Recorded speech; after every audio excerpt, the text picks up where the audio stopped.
Good evening, everyone. Welcome to the Frontline Club. My name is Adam Roberts. I'm a journalist with The Economist. I was based in Johannesburg for 4 years, from 2001 to 2005. I used to report from Zimbabwe now and then, sometimes welcomed by the government, sometimes not. We've got a great panel tonight. I, first of all, should give apologies from Bafor and Koma, who was supposed to be here to give his perspective on things, but he's had to go to Zimbabwe. So he's doing some reporting from there. But to my immediate left is Christina Lamb, an award-winning journalist and a Zimbabwe specialist, also an Afghanistan specialist. Her story, she works for the Sunday Times, and she's written a book called The House of Stone, which is published by HarperCollins. Christina has been going to Zimbabwe on and off since 1994, and was last in the country in September 2007. To her left is Gugulethu Moyo from Zimbabwe. Gugulethu is a lawyer with the International Bar Association and a commentator on Zimbabwe. She's a human rights activist, and she too has written a book called The Day After Mugabe, which is published by the Africa Research Institute. And to Gugu's left is Tererai Karimakweda. Have I said that right? Something like that. Okay. Also from Zimbabwe, he's also a journalist with SW Radio Africa, now based in London, but previously Tererai made documentaries in Zimbabwe, and his radio broadcasts are broadcast into Zimbabwe today. Tonight's discussion is about Zimbabwe's elections and whether Mugabe will win again. If I can just start by recalling 2005 and the parliamentary elections. I was there. I'm not sure who else on our panel might have been there as well. At the end of the parliamentary elections, ZANU-PF won, surprise, surprise, and Robert Mugabe called a press conference at State House, and I went along and others went along to the press conference, and I remember Mugabe was sitting there between two rather tatty lions, stuffed lions, and we all threw questions at him, and one question that we put to him was, he was an old man, he was 82 or so then, and we asked, how old will you be when you step down from office? And his response was that he would be 100 years old, he would be a century old. And at the time we laughed and thought this was a joke, but as time passes we realised it probably wasn't.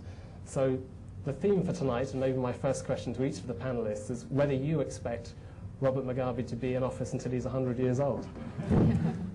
Christina, do you want to begin? Yeah. I mean, I think we've kind of constantly underestimated Mugabe and not taken him at his word when he's said things like that, and then he has gone on to do these things. I mean, the first thing I would say is that Mugabe doesn't lose elections. He lost the referendum in '99, but he's certainly made sure that he won't lose anything since. So I find it quite difficult to imagine that these elections at the end of March are really going to end up changing anything. Having said that, I have just come back from Pakistan, where everybody expected the elections to be rigged, and surprise, surprise, they were more or less free and fair, and have changed things. There will be an opposition government. It probably won't last very long, I think, but it's shown that sometimes elections in countries where you don't expect them to be fair can be.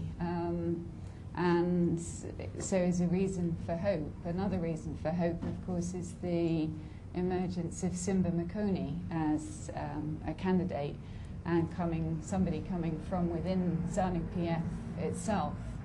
I guess we'll probably go into that later on, so I won't say too much about that now. I mean, obviously there's a lot of questions about who is supporting him. He's appeared on his own. He claims to have the backing of lots of people from within ZANU-PF, but none of these people have actually physically appeared next to him. So quite what impact that will make, and the danger is that he will end up dividing the opposition votes. So I guess I fear that Mugabe isn't going to lose this election because he can't afford to lose it. He has nowhere else to go. The days where dictators ended up in kind of comfortable retirement in the south of France have really ended since the founding of the International Criminal Court, which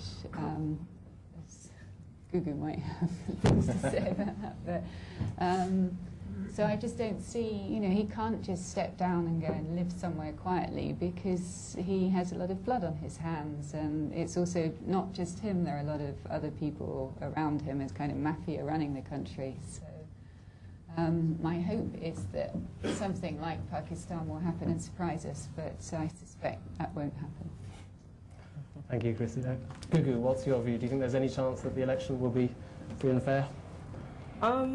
Well, you know, a day after the nomination court closed in Zimbabwe, the Herald ran a headline, ZANU-PF takes an early lead. And that was really about two constituencies in which you know, ZANU-PF had registered and no other party had registered. So that gives you an indication of what is going on. You know, the media, the only media that most people receive, is cheering for Mugabe. The Electoral Commission itself, which is supposed to be running the election, has gone along with Mugabe's agenda. He announced that elections will be on the 29th of November. This was before constituency boundaries had actually been announced. So people who wanted to participate in the elections at that point didn't know what constituencies would exist. According to the legislation, they ought to have, in fact, waited until the boundaries were determined before announcing an election. Right. Some of the candidates challenged that, or at least one candidate has actually challenged that in court, Jonathan Moyo. The electoral court sat, heard his case and said they would decide the next day. They still haven't decided that. Right. And the nomination process has closed. And of course, Mugabe appoints that electoral court. You know, I could go on about how the environment is skewed in his favor, but and Mugabe has won every election since 1980. But this is an election like no other for him. I think he's going into this in a very weak position. Why? Because in the past, you know, the whole ZANU-PF machinery has focused on rigging that election, on winning that election, certainly in the years where they've had to rig it to win it. This time around, ZANU-PF is divided, and it's quite clear that there are people within ZANU-PF who want Mugabe to go, and they've actually not only want him to go, but they're willing to make a move to make that happen. So it is very different. Also, I think there's pressure on SADC, which got involved in the Zimbabwean situation in March, and Mr. Becky said, you know, his target or his objective was to have a free and fair election in Zimbabwe. It looks like it's not happening, and he's under a lot of pressure. So they're going to have to do something about that. So, you know, for Mugabe, this is an election like no other, right. Certainly. Tererai, do you think that Mugabe is more vulnerable in this election than he's been previously?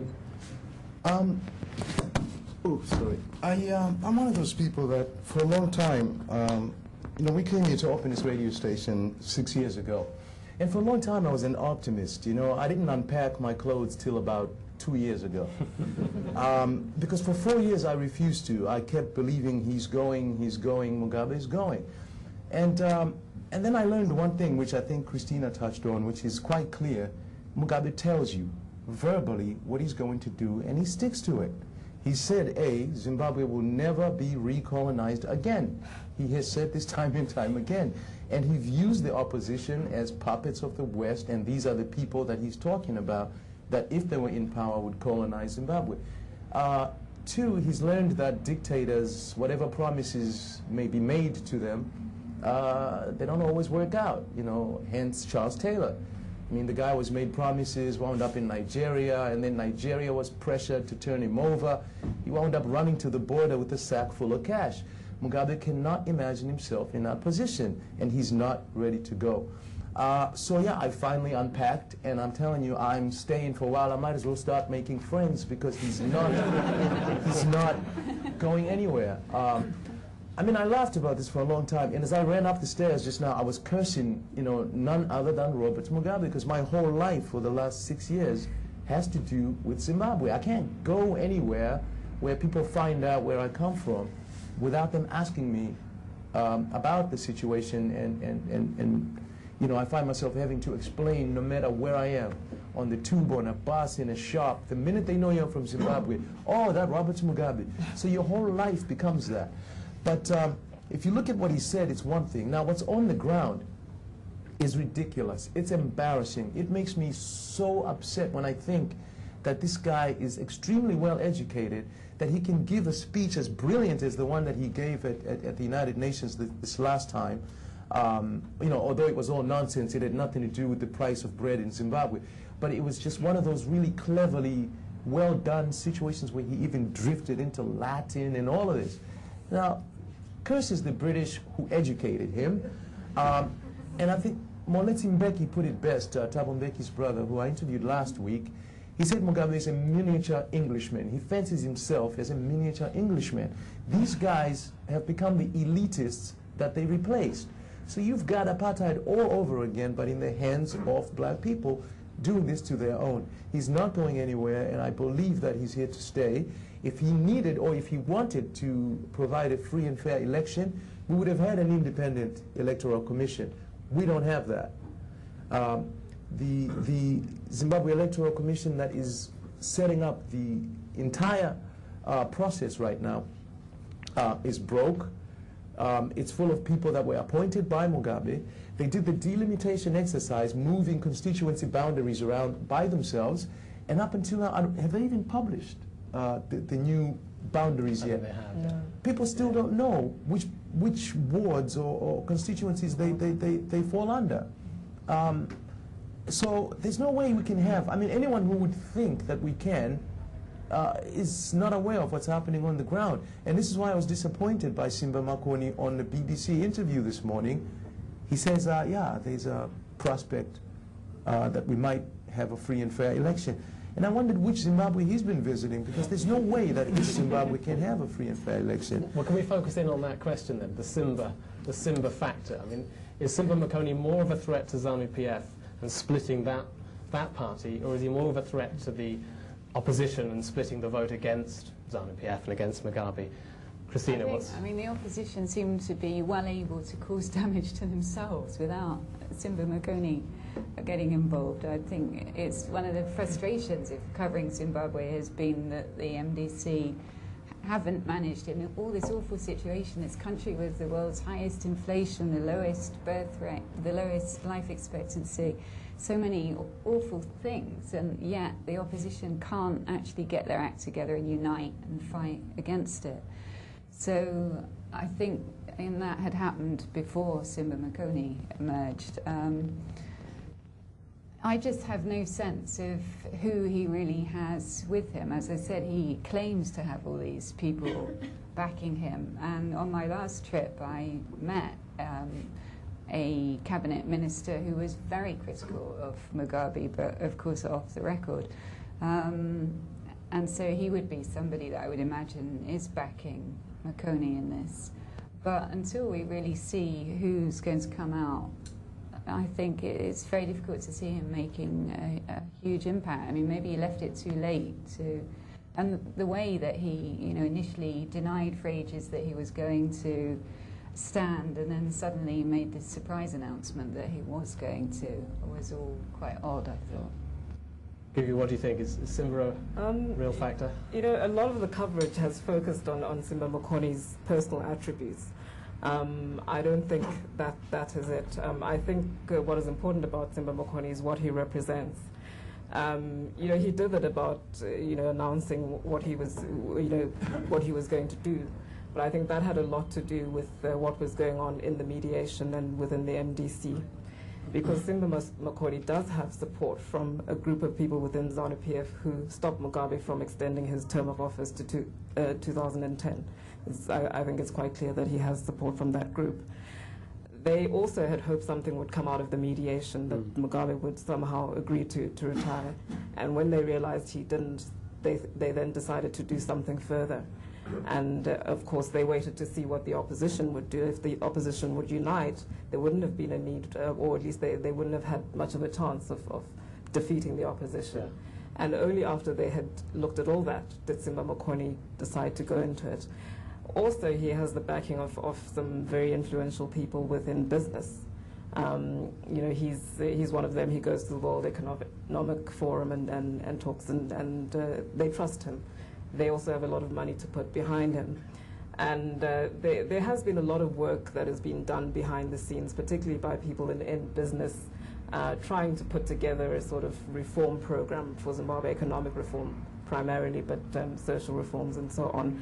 And, you know, they have the support of Becky, for instance, and or at least that's what I'm made to understand. And they've been talking to key figures within the World Bank and so on. So there is a project there. But no one quite knows what this ZANU-PF reform project really is and what it means. Yeah. And I think this is the difficult part. And all those who are involved will not play their hand until very late in the game because of Mugabe's capacity to destroy those who oppose him. So, you know, Zimbabwean voters are going into this in a really difficult way because no one knows what that project really is. And if you listen to what Simba Makoni has said, he's pretty vague about what he stands for, but he's been very clear that, you know, he's ZANU-PF, 100% ZANU-PF. Yeah. So, you know, I think that he is very significant in the sense that he exposes the divisions within ZANU-PF. It's quite clear, you know, for a long time, there've been all sorts of, you know, there's been all sorts of positioning taking place within ZANU-PF.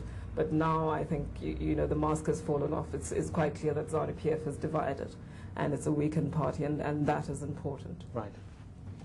What do you think, Tererai? Has he got any sort of organisation behind him to make a difference? I don't think so. Personally, I'm very... the whole situation, we're 29 days from an election. 29 days. And if we don't know who those people are and they haven't come out and cannot come out and say who they are and why they support him, then as far as I'm concerned, they don't exist. 29 days before an election. If they exist, then they are so fearful of what Mugabe might do should the situation not go well.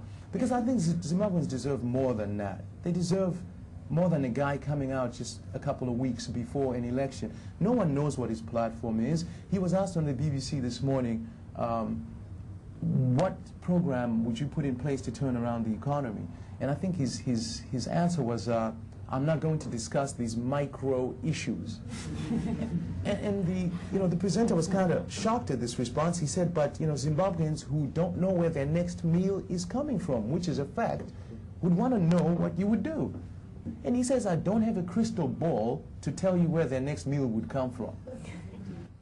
These answers to me were just, it's that same disregard for Zimbabweans. And I think that that's what a lot of African politics usually does. The people who vote people into power always get disregarded. And again, it was Becky who said this week that there are always these elitists who forget what the plight of the common man is. So you get people like Mugabe start saying people from Bari are people who don't have totems and they don't have rural homes, but these are people that, they're your people, supposedly. If you go into politics, I think there should be a reason and an agenda. And I think Makoni, if he can't say who these people are, he needs to drop out. If you can't answer a question like, what's your program to turn around the economy, you don't deserve to be running the country, and you shouldn't. He has no political party, no structures whatsoever. So if he becomes president, by some miracle gets voted into power, what structures would he... He can't even organize a rally in his own Makoni village because there are no structures there. We don't know what the name of his political party is. Does anyone here know? So who would you... We're voting for Simba Makoni of what party? Who's going to do what? We don't have a platform. I don't know. I'm very skeptical about the whole thing. I think it's one of those things where intellectually he looks good. He's worked for SADC. He would make for a good sort of go-between the moderates within ZANU-PF and those within the opposition who are disillusioned with the MTC, and he could sort of bring those two elements together. But I think to the common man on the ground, doesn't mean a thing. Gugu, do you want to come in on this? Well, yeah, what Tererai says sort of assumes or implies that Zimbabwe would have a democratic election, and then people would, their vote would count for something. But I don't think that people's votes will count for much. So it matters what happens in ZANU-PF because they're the people who get to decide what happens. All this stuff about what he intends to do and so on. Yeah, he's not going to say because it doesn't really decide this election. So I do think that you have to bear in mind that this isn't. It's quite clear you're not going to have a free and fair election. So what matters really is what is happening, particularly in ZANU-PF. Could we tease it out a little bit, though? I mean, how much can Robert Mugabe rig the election? If 90% of the voters voted against him, could he rig it that much to overturn that? Is there a limit at which you can't fix the result? I think there is a limit. I think the way in which the election is rigged is very sophisticated. It's not sort of crude stuffing of ballots. You have, for instance, the media environment. For years, people have been subjected to propaganda, and the opposition doesn't get any positive coverage at all. Mugabe gets all the coverage and saturation coverage of ZANU-PF. As I said, as far as the media is concerned, at least the state-controlled media, Mugabe is in the lead, or ZANU-PF is already leading. And then you have all these institutions, the Electoral Commission itself and so on, appointed by Mugabe, ZANU-PF. You have traditional leaders who on the ground are saying to people, we know who you're going to vote for, and vote for ZANU-PF. And then you have, the whole system of patronage and control of resources. People know that, if you don't vote for ZANU-PF, you will suffer as a consequence of that. So, in fact, it's quite sensible for them to vote for ZANU-PF, because if you don't vote for ZANU-PF, you won't get food. And if you're starving, that really matters. That decides how you're going to vote. I think that a lot of people do vote for ZANU-PF, but for various reasons. But in the sense of, how much can he rig an election? Not very much. It will be more difficult to rig, and also because there are a number of things that have changed this time. There are new arrangements for counting. They'll have to count votes at constituencies and then announce them at polling stations. The army, at least on paper, has been excluded from the sort of organizing the administration of elections. That's an important change. So there are a number of new sort of arrangements which will make it more difficult to change, to rig the election. Mugabe's very clever. I remember at the last elections he had one of the few concessions he'd agreed with SADC was that there would be transparent voting boxes, and then he immediately used that in the villages people were told, we can see how you're voting.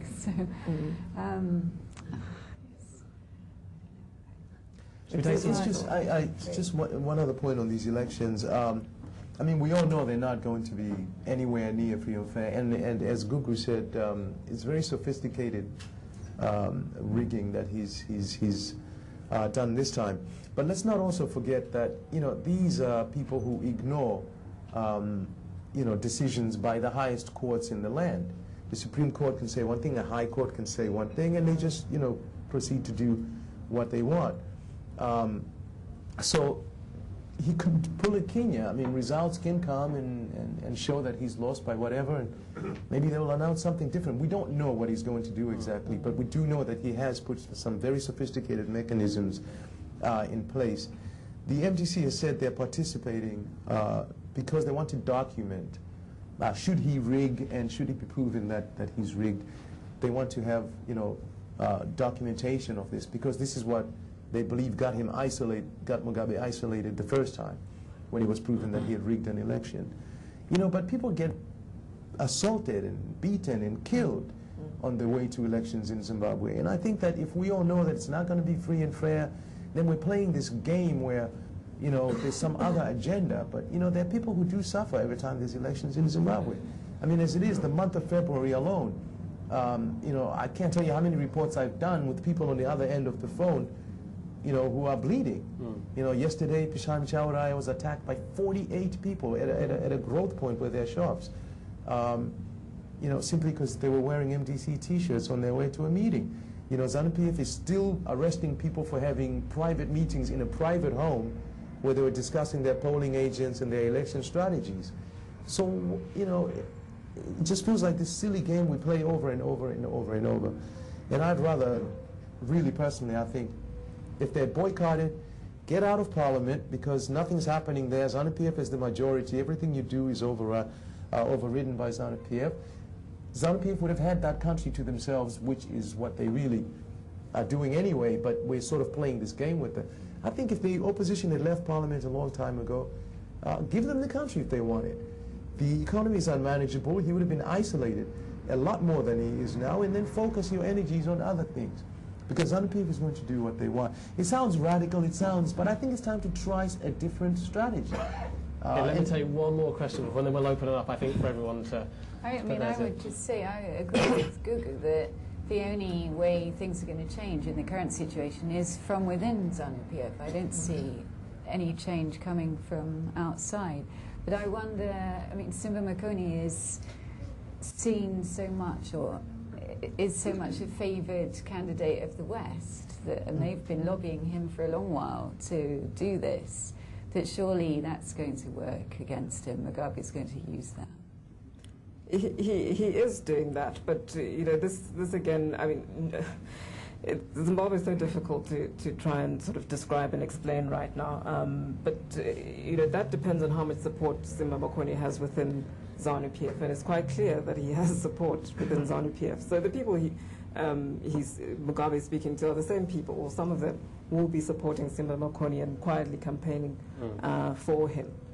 And it's not, you know, I'm not saying that Simba Makoni will win the election or that he can win, but I think that it will certainly make things very difficult for Mugabe, particularly after the election. He'll be in a very weakened position, and it means that they might be able to move him out within ZANU-PF. And the thing is that nothing will change before Mugabe goes.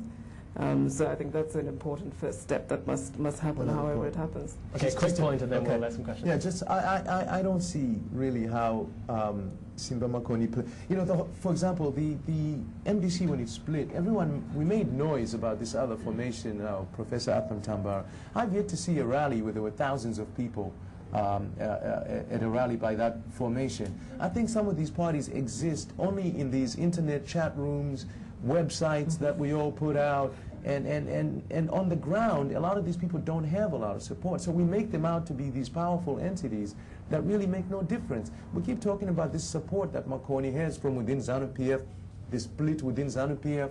I always had the Mnangagwa faction. I watched Emerson Mnangagwa standing next to Superman Nwanzira at the ZANU-PF Congress this year, just a couple of months ago. Emerson Mnangagwa, who supposedly leads a faction that's trying to remove Mugabe, he stood there and he said, no, we only have one president, and it's Robert Mugabe. And I remember this clearly. So until these people come out and say who they are, until they get over their fear of Mugabe, and until that, you know, they show they've got some balls, which we need to start showing, because Mugabe has them. As much as I dislike the guy, he's got balls. He does what he says, and he sticks to his word. Opposition said we will never go to an election without a new constitution. Are we going to an election without one? Yes, we are. They said we would never go to an election without those things that Thabo and Becky promised us.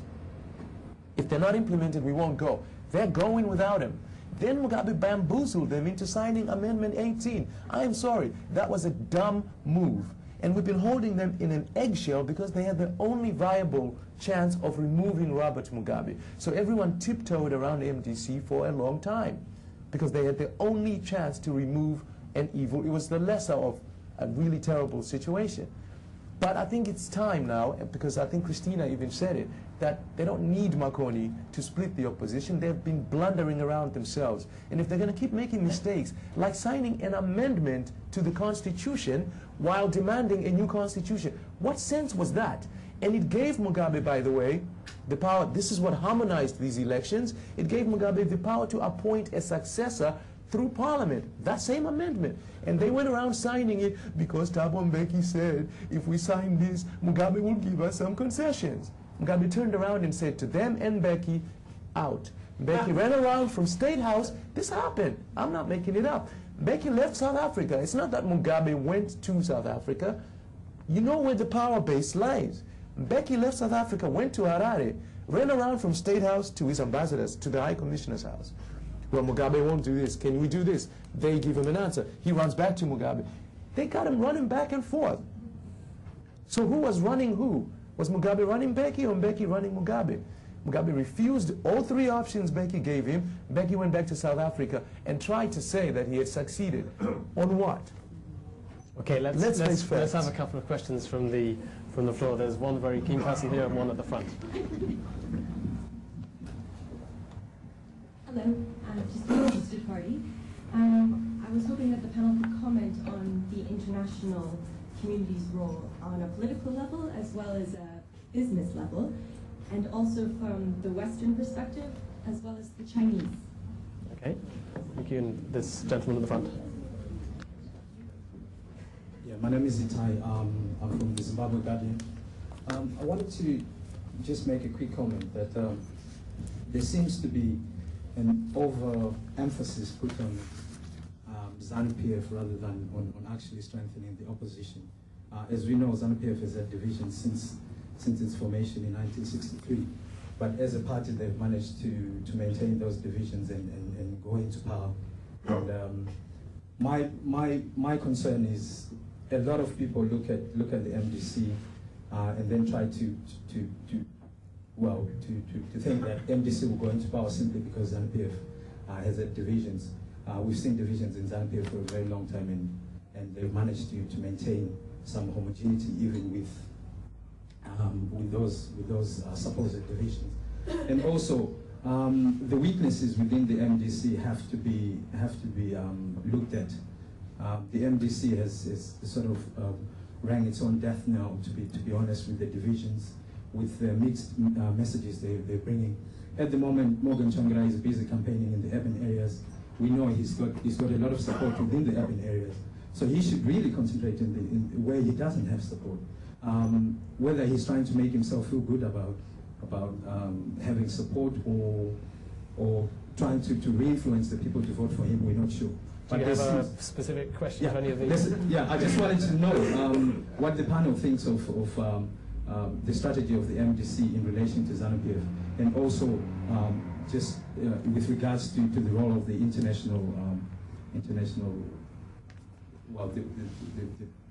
what Mugabe always says, the international scene is trying to bring regime change to Zimbabwe. So I wanted to know what the panel thinks about. Okay, we'll take those two and then have another pair of questions. Anybody want to tackle either of those two? Well, with the international community, one of the things that makes me mad about Zimbabwe is the way that international agencies, particularly UN agencies, accept the conditions under which they work in Zimbabwe. And I would have liked very much to have seen particularly UN agencies to have actually stood up and said, we won't, if we can't operate properly in this country, then we're not going to operate at all, and be thrown out. And that would have been focused much more attention. I've had long arguments with people from UN agencies over this because, of course, they say it's better that we're helping a few people, and, you know, what do you expect us to abandon everybody? But frankly, this has been going on for so many years that how many people have died of starvation over those years, we just don't know. And I think it would have been much better to have taken a stance, and I find it very frustrating that they don't. Even though, you know, we give food aid to North Korea and other countries that arguably are worse?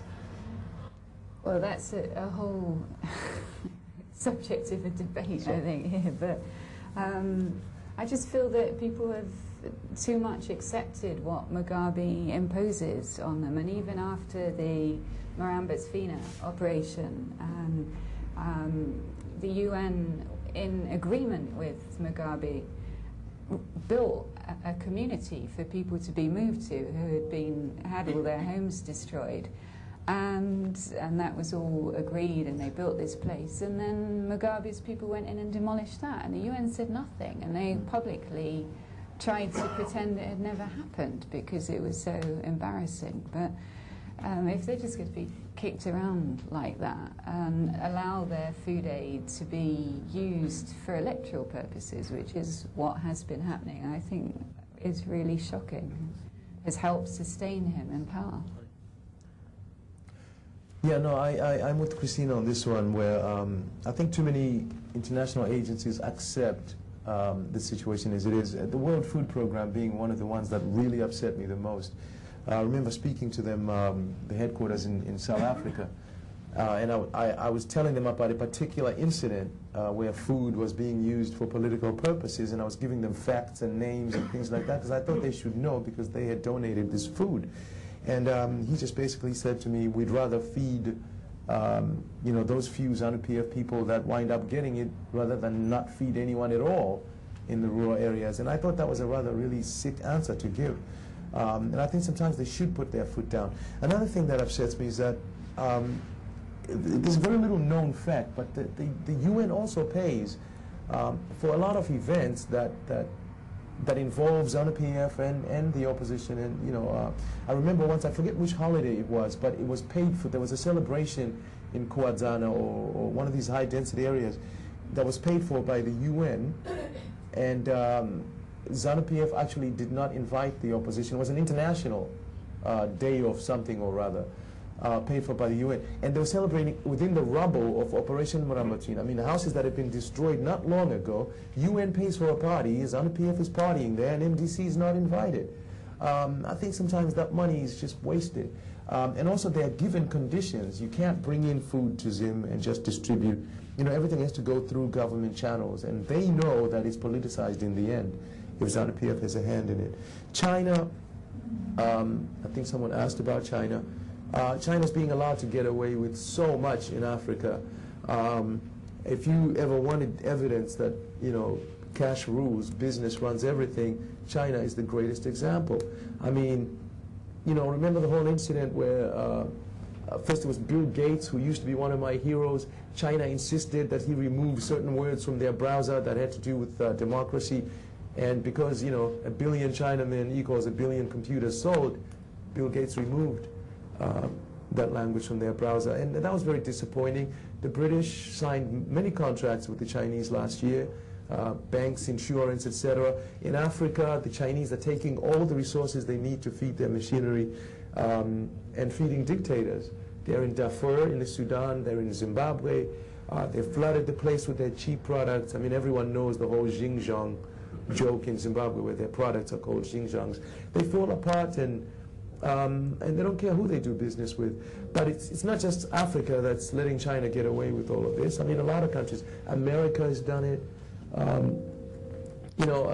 It's business, and money rules. And, unfortunately, if Iraq or Iran or any of these places had to do with democracy, if the reasons that certain countries invaded had to do with democracy, then they would be in Zimbabwe as well. But I guess if we had oil, they would have been there as well. Gugu, do you want to tackle either question, maybe the MDC strategy one? Okay. The international community first. I think, with the humanitarian issues, I think it's very difficult. I certainly find it very difficult to argue that, the UN or other NGOs should pull out and not give food aid because, people will die, people are dying, and the work that they're doing there is helpful. And ZANU-PF has been quite clear that they do not care what happens to people as long as they stay in power. I think Didymus Matasa said, we'd be happy to remain with 6 million as long as they support us. So I think that these agencies should stay in there, and there's a limit to what the United Nations can do because the United Nations, the members of the United Nations are divided about Zimbabwe, and that is where the problem is.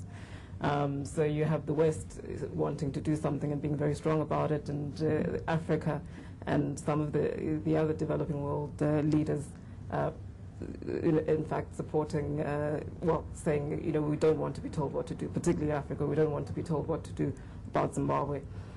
Having said that, I think Africa, SADC particularly, is now under more pressure to do something about Zimbabwe. It's quite clear that there is an attempt to save Zimbabwe.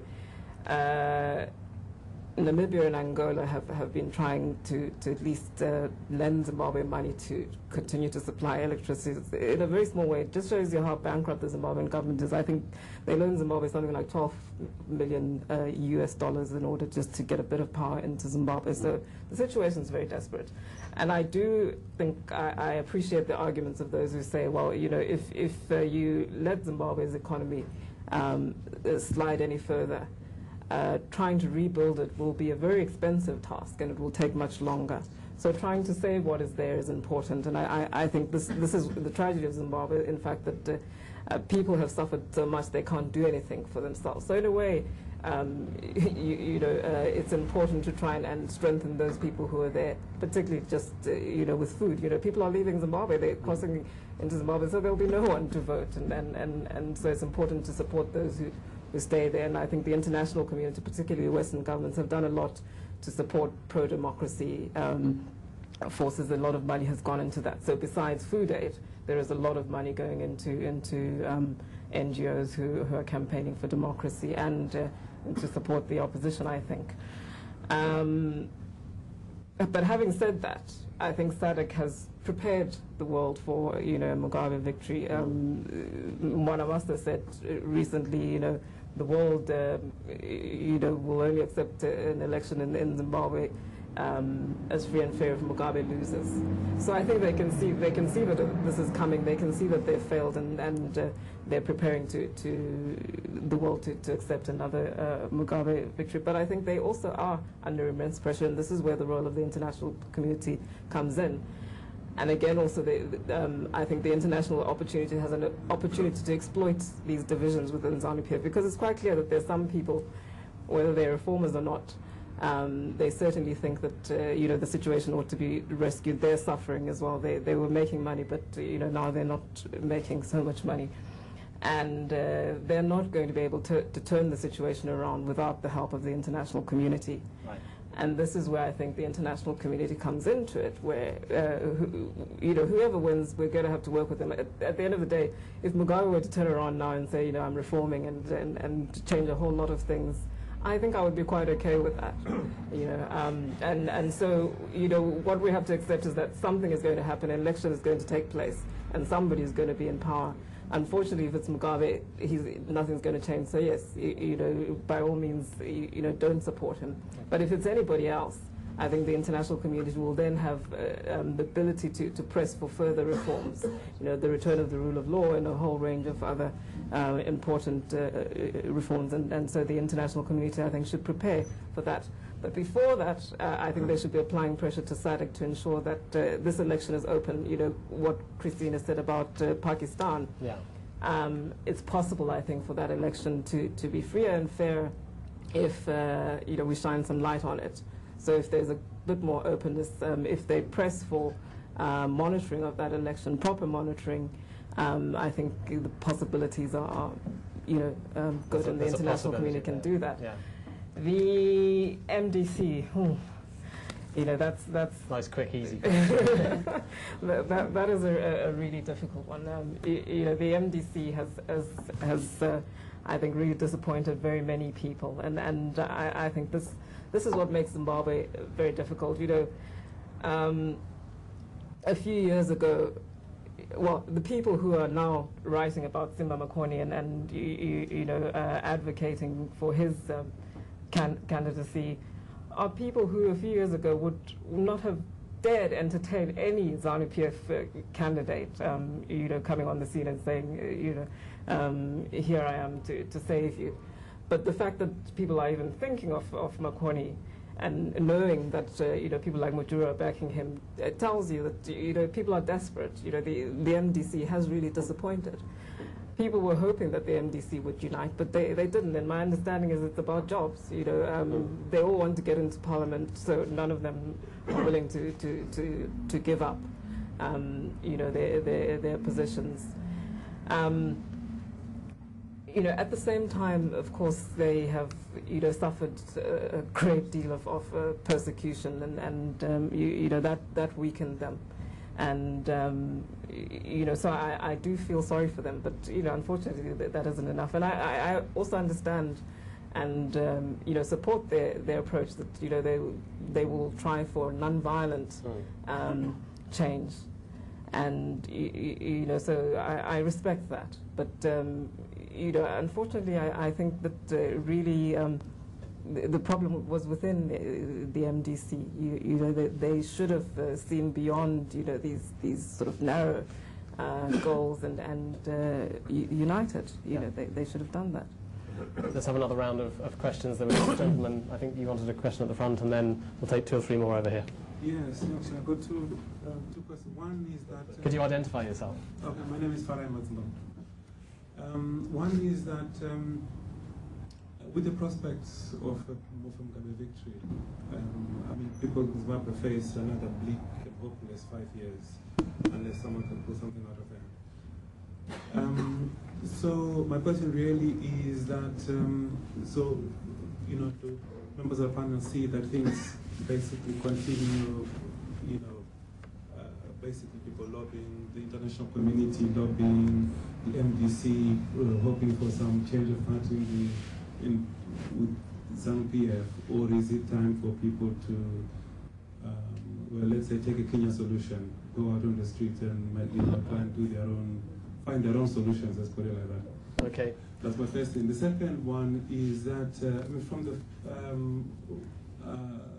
you know, the election in Kenya, which Moyo lost, that had a lot to do with the division within KANU itself, splitting and allowing some KANU people to cross over to the opposition.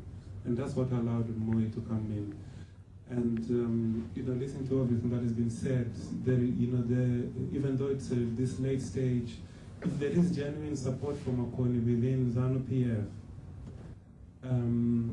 you know, there is still potential for them to kind of walk out on the party and support Makoni, which even if after the election, even though Makoni doesn't have a party because he's been ejected, he will effectively be the leader of the ZANU if the opposition within ZANU move with him, so to speak. Okay, thank you. There was a gentleman over there who was very keen. My name is Richard Brown. I visited Zimbabwe in 1992 and 2004, and this is related to the condition of the industry and infrastructure. I noticed a huge deterioration in those 12 years.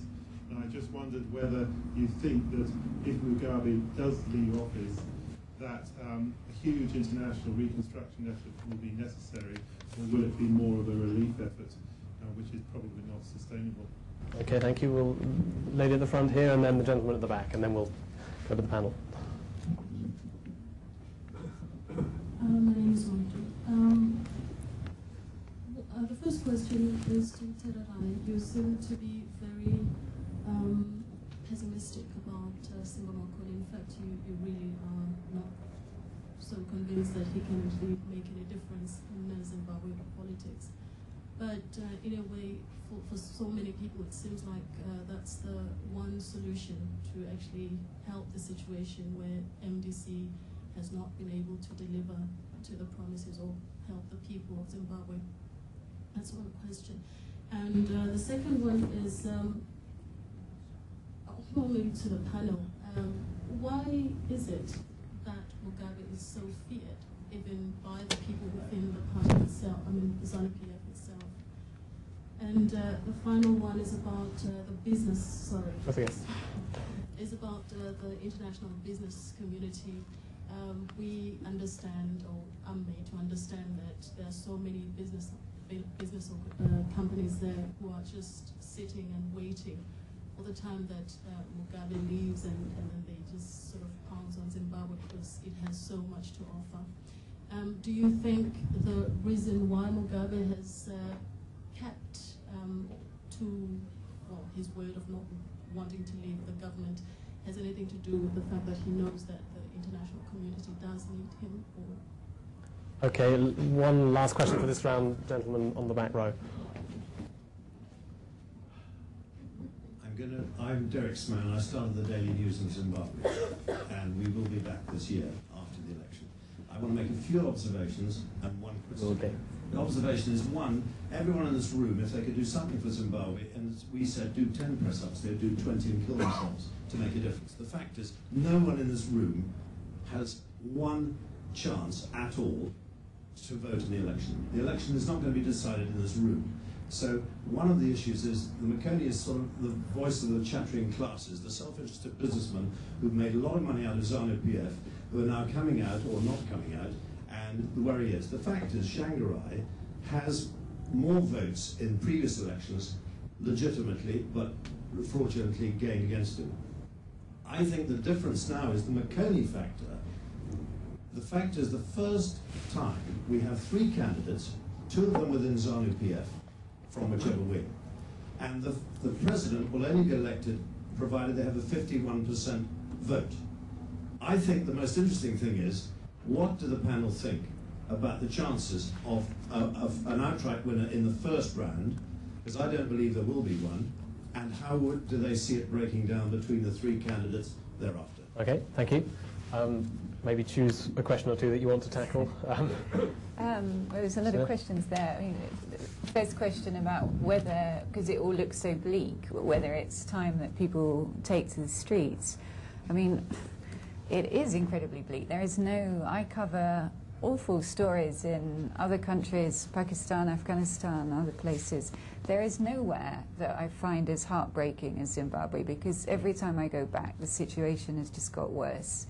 And there doesn't seem any hope, and you think it can't get any worse than this. So last time I was there, I was in all these supermarkets where there was just nothing on any of the shelves, and people just standing around, and people with no electricity having to go and forage for firewood, and the country just really going backwards, and yet it just still continues. And you've seen from other countries such as DRC that things can just keep deteriorating for many years. And Zimbabwe, in some ways, still has a long way to go. I used to get very frustrated when I went to Zimbabwe, because I would be saying to people, why don't you do something about it yourself? Why don't you go out into the streets? Why don't you try and bring down this government?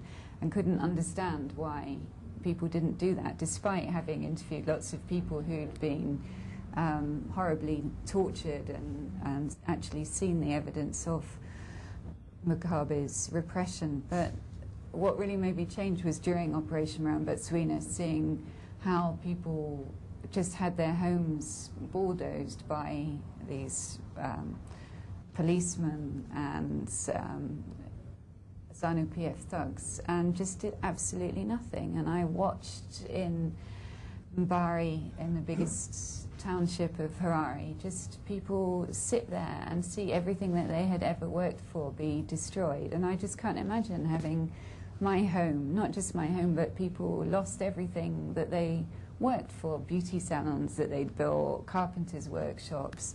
Those people weren't criminals or beggars. They mostly were people earning a decent living, and they'd lost everything. And yet nobody stood up and protested. And not only that, but people actually helped the police in throwing their belongings on the fire when they were told to. And that made me think, people are never going to come onto the streets. They are so totally repressed by Mugabe. So I just don't see that happening, and that's why it is almost desperation to look at Makoni now as a hope, because you feel that the MDC have not been able to do anything. People are not going to come out onto the streets. So the only hope for change is from within the ruling party. Gugu, do you want to tackle one or two of those questions? Yeah, you know, people going out on the street, I don't think that's going to happen for the reasons that I said earlier. You know, people are hungry, people are tired, they've been intimidated for years, they're worn down by all of this.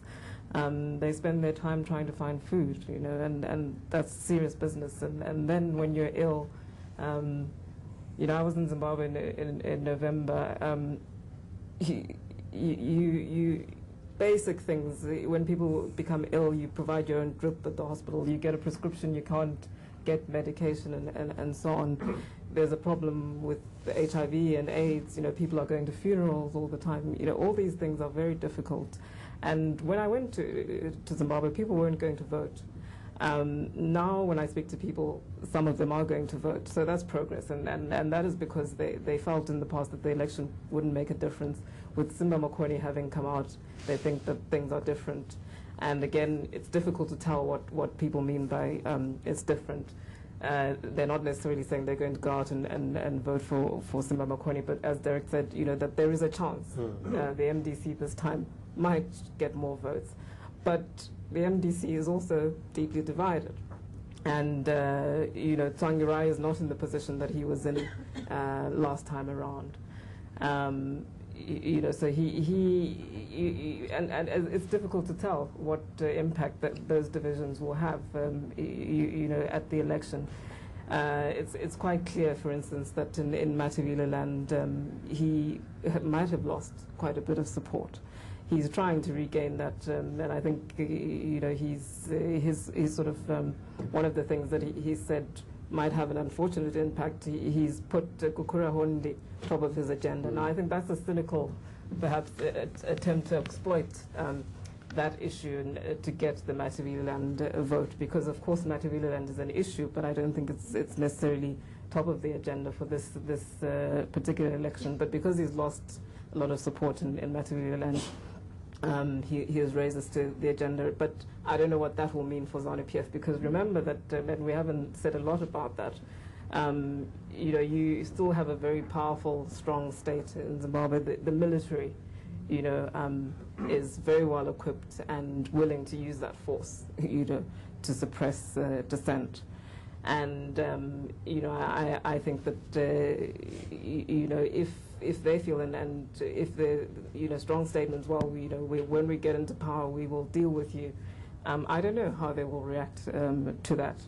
But also, the military isn't a monolith, so there are people within the military who support the MDC. It's very difficult to tell, what will happen within with the election. But you certainly can't write the MDC off. But it's quite clear that there will be this election will be a battle between the two MDCs and the two ZANU-PFs, or the many ZANU-PFs and ZANU-PF and the MDC. So it's difficult to tell what that means. What about this question from the front of even the powerful people within ZANU-PF fear Mugabe?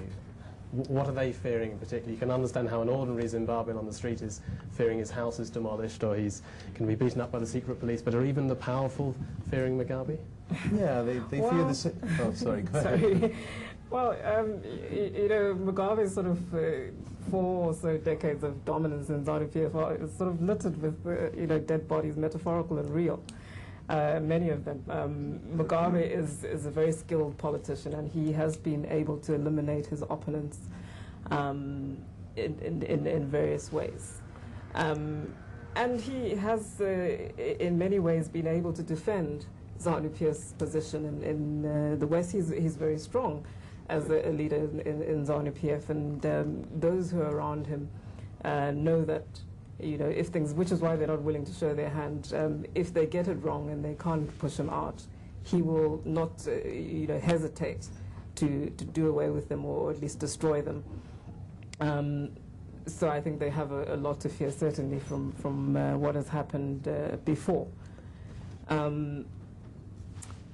Most of them owe everything to him as well. Yeah. They've benefited largely. I mean, I think there's a danger of focusing too much on Mugabe. I'm not sure that Mugabe going is the end of Zimbabwe's problems. I think Of course to me not, it's like yeah. a mafia running the country.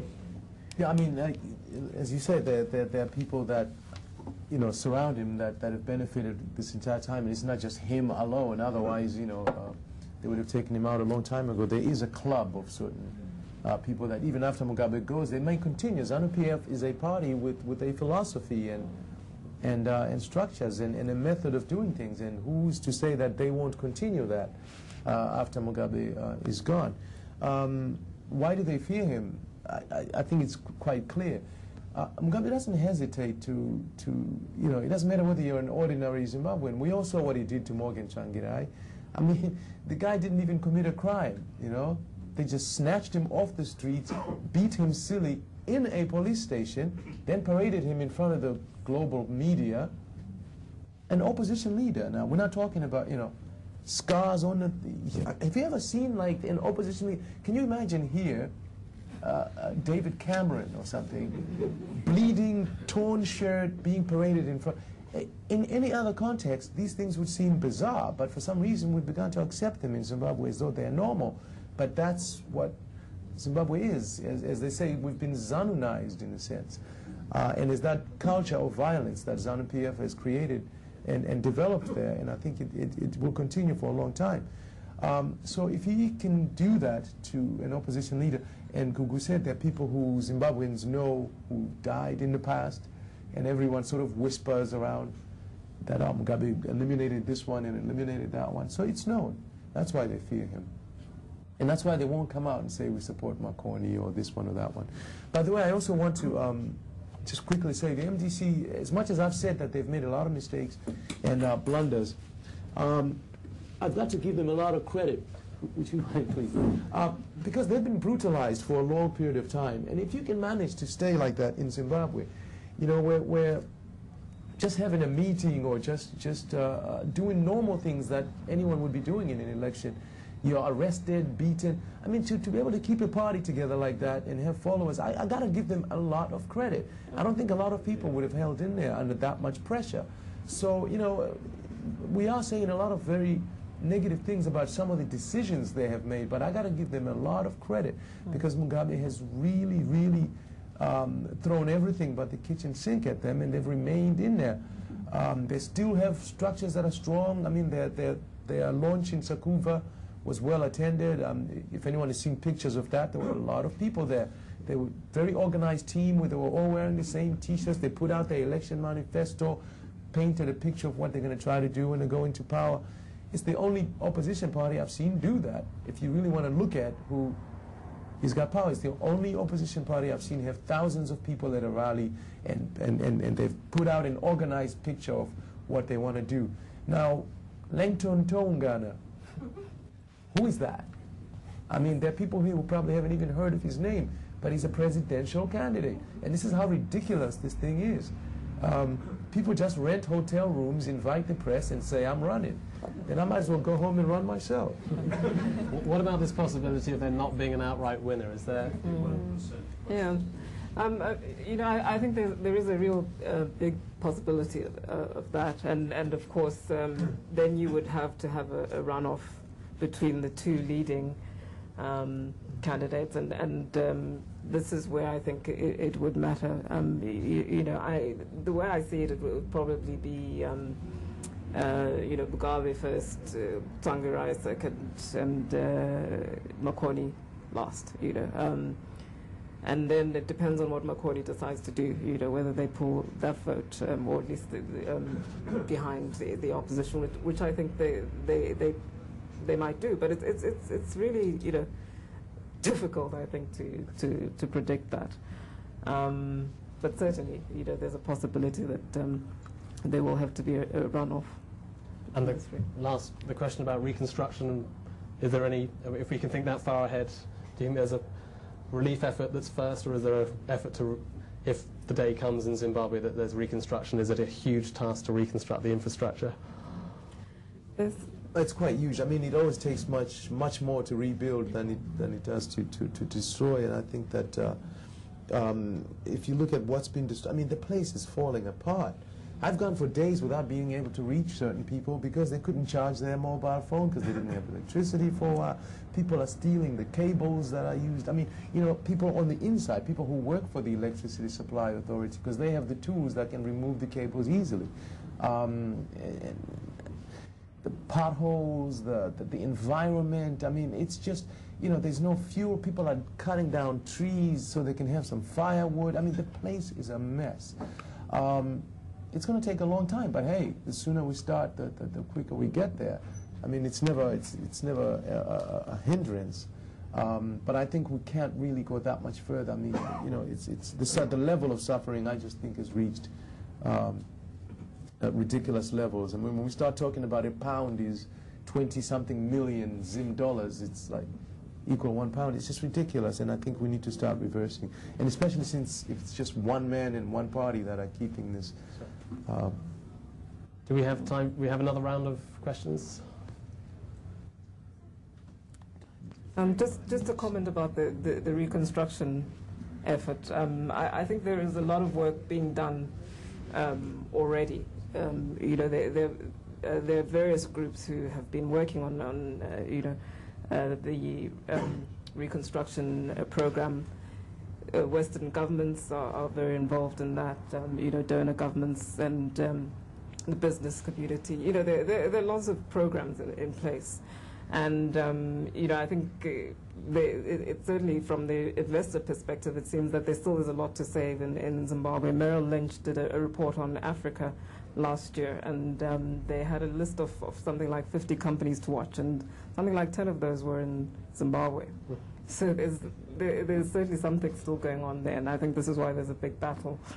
Of course, there would have to be a relief effort, first. But what you really need is stability and the return of the rule of law. Before that, Zimbabwe isn't going anywhere. Okay, we can have 3 questions. So we'll take 2 from this side and 1 from that side. 2 ladies here at the front, in the middle.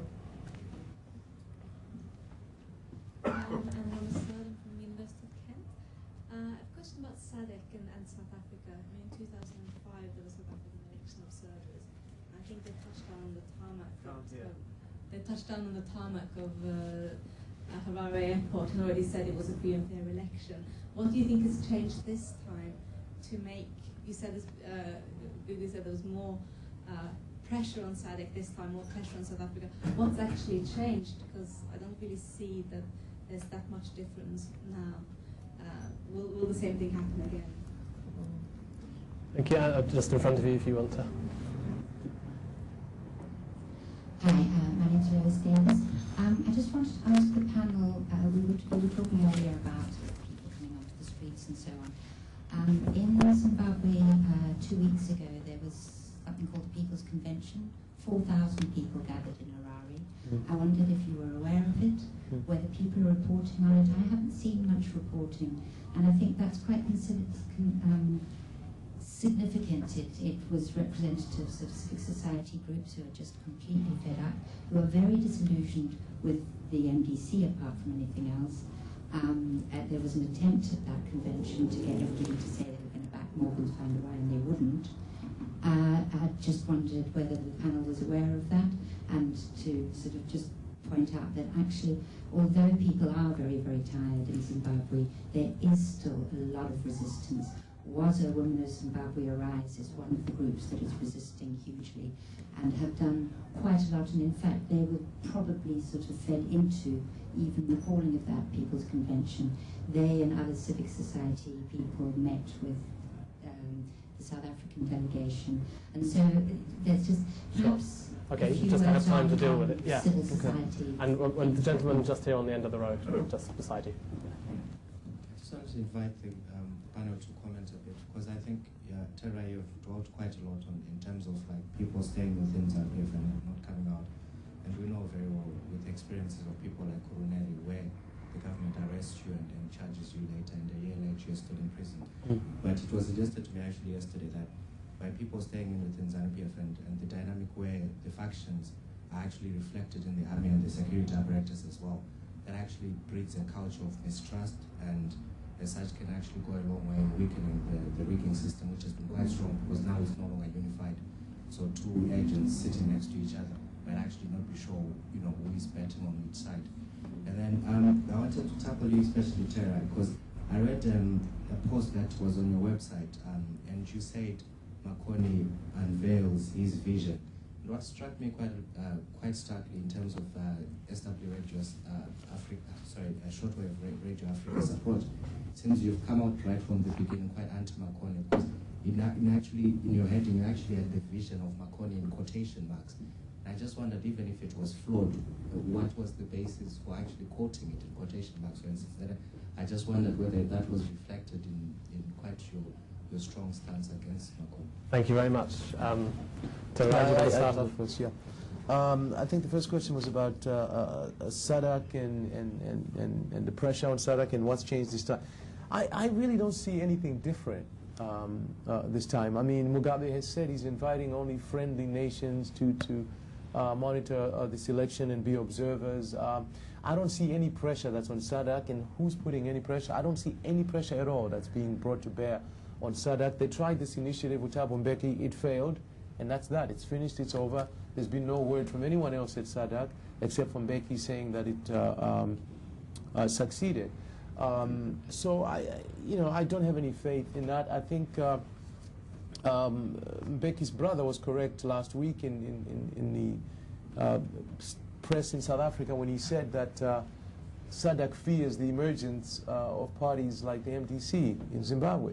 He said the MDC was the first party to come out of SADC that wants to hold governments accountable and get the ordinary people involved in issues of governance, etc. And that SADC leaders fear that, because if parties like the MDC become spread out in the region, then they too will be held accountable, meaning the other SADC leaders.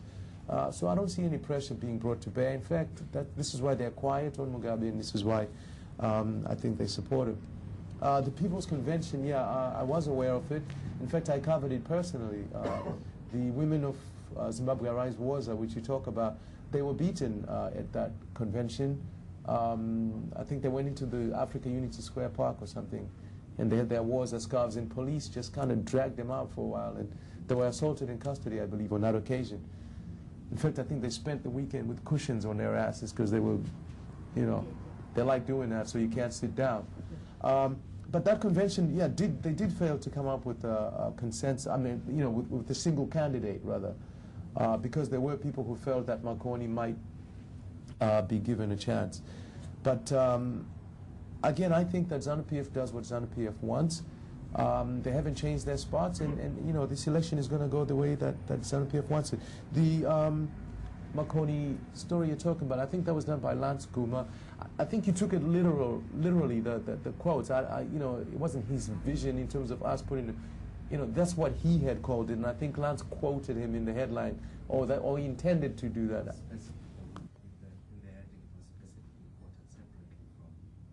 Sorry, hold on. No, I was just saying it was specifically quoted. It was like a headline and say vision, as if like, well, is it a vision or? I think it reflects what your editorial line has been, and I just wondered if it was reflected in the way you feel quite strongly, and I was just interested.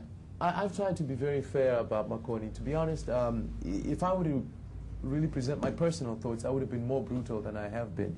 No, seriously, I've tried to be fair. I've literally presented what he has said. The things that I quoted, he did say that in the BBC interview. I could have gone worse.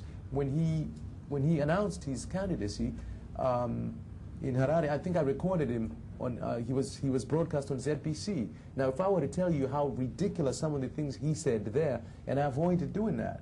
I just pretty much talked about the BBC interview because that was this morning, or, that was the most recent.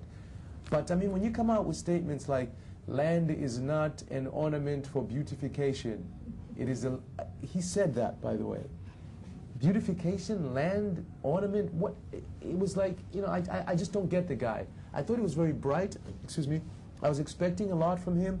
But I think he's made a move that, it just doesn't seem well thought out and organized.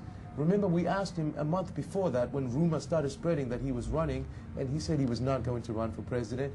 Then we found out he had a 2-hour meeting with Mugabe that week. Came out of that meeting, the next week he's announcing that he's running. So, I don't know, did Mugabe in that meeting tell him, you're going to do it and split the opposition, or for whatever reason? Did Mugabe say, you better not run, and he ran anyway because he's brave? We don't know. But what we do know is what we know is that no one has come out on his side. Okay, Gugu, do you have a last round-up on those questions for you? What's changed in SADC? SADC is a complex organization. I think you have to look at the individual countries that are in SADC. The situation with elections in Africa and the response of the international community and the African community to elections, I think the international community particularly has been inconsistent in its responses to elections, and that hasn't helped the situation. They will recognize leaders who have been elected in a flawed way if it suits them, and then sometimes they'll be particularly critical. That's worked in Mugabe's favor.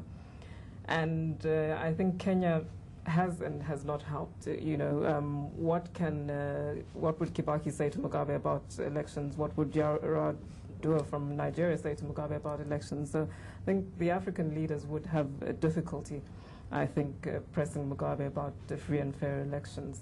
But at the same time, there are economic interests there. SADC as a region is growing, and Zimbabwe is really holding that growth and integration back. And so there are efforts really to save Zimbabwe, particularly on the economic side, and they realize that, without the rule of law, without Mugabe going, basically Zimbabwe won't move forward. So there is an effort to save Mugabe. And I think that, Thabo Mbeki really did try, but Mugabe is just the person he is. He went along, and he was quite clear as to what he was doing. When he saw that the opposition was weak, he said, of course, we'll call an election when our opposition is weak. That's what you do. You take advantage of your opponent's weaknesses. So, he has deliberately gone ahead with the election, and that has killed the negotiations. And I have sympathy for the MDC, because what could they do? They're divided, so they were weak. And they can't do much on the streets in Zimbabwe, so they had to go along with that process. And I think a lot has been achieved, and I think we shouldn't we should recognize that. Last time around, Mugabe could appoint 30 members of parliament, and he has used those. He used to at least use those 30 seats to make up the balance. In fact, in the 2000 election, the MDC was close to having a majority, and with some of the elections that were nullified, would probably have had a majority were it not for those 30 seats. So they've done away with that through the SADC process, and so that's achieved a lot. And all the other concessions, unfortunately, I think implementation is the problem. And the South African foreign minister has said, if the Zimbabwean government must implement, but how far they will go to ensure that that is implemented, I don't know. But certainly Becky is under pressure domestically to deal with Zimbabwe. There is a lot of unhappiness in South Africa. People are beating each other up in the townships in South Africa.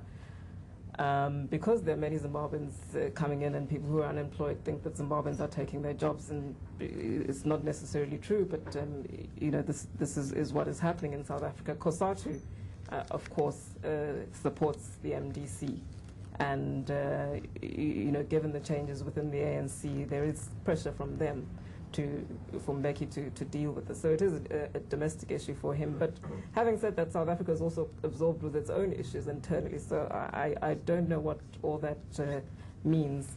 Angola and Namibia support Mugabe, and Zambia, I think, also in a way support Mugabe.